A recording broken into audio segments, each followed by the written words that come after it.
అభినవ పూలే, మా ఆంధ్ర రాష్ట్ర మహర్షి అయిన నారా చంద్రబాబు నాయుడు గారి 76వ జన్మదినాన్ని పురస్కరించుకొని మా పశ్చిమ ఆఫీస్ లో అంగరంగ వైభవంగా ఇటు నాయకులతో కార్యకర్తలతో అద్భుతంగా ఈ యొక్క పుట్టినరోజు కార్యక్రమాన్ని కేక్ కటింగ్ తో, అదే విధంగా కొన్ని స్వచ్ఛంద సేవా కార్యక్రమాలతో దీన్ని చేపట్టడం జరిగింది. వెల్లువత్తిన కార్యకర్తలందరూ కూడా దీంట్లో ఈరోజు భాగస్వాములు అయ్యారు.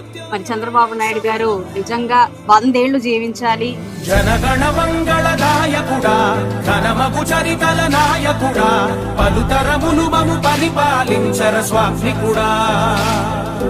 ప్రపంచంలో ఎక్కడున్నా కూడా తెలుగువాడి ఖ్యాతి నిలబడింది అంటే ఆనాడు నందమూరి తారక రామారావు గారు స్థాపించిన తెలుగుదేశం పార్టీ వల్ల అయితే, దాన్ని కీర్తి ప్రతిష్టలతో ముందుకు తీసుకెళ్లి కాలర్ ఎగిరేసేలాగా ప్రతి ఆంధ్రుడు జీవించేలాగా నిజంగా ఈ ఆంధ్ర రాష్ట్రానికి అందిస్తున్న సేవ మరువలేనిది. CBN అంటే కేర్ఫుల్లీ మేకింగ్ ద నేషన్ అని చెప్పుకోవచ్చు. అంత గొప్ప వ్యక్తి మాకు చంద్రబాబు నాయుడు గారు ఈ రోజు ముఖ్యమంత్రి అవడం, ఈ ఆంధ్ర రాష్ట్రానికి మా అధినాయకుడు అవడం ఆంధ్ర రాష్ట్ర ప్రజలు చేసుకున్న అదృష్టం. మరి ఆయన యొక్క టీమ్ లో మేము అందరం కూడా నాయకులుగా ఎదగడం కూడా మేము చేసుకున్న అదృష్టంగా కూడా ఈ సందర్భంగా చెప్తూ, ఇంకొన్ని ఏళ్లు ఆయన ఇలాగే ఆయురారోగ్యాలతో అష్టైశ్వర్యాలతో జీవించాలి. ఆంధ్ర రాష్ట్ర అద్భుతంగా మరిచేలాగా ఆయన చేతుల్లోనే ఇది రూపకల్పన జరగాలి అని చెప్పి కోరుకుంటూ, ఇచ్చేసిన నాయకులకి, కార్యకర్తలకి, మీడియా మిత్రులకి అందరికీ కూడా పేరు పేరు నమస్కరిస్తూ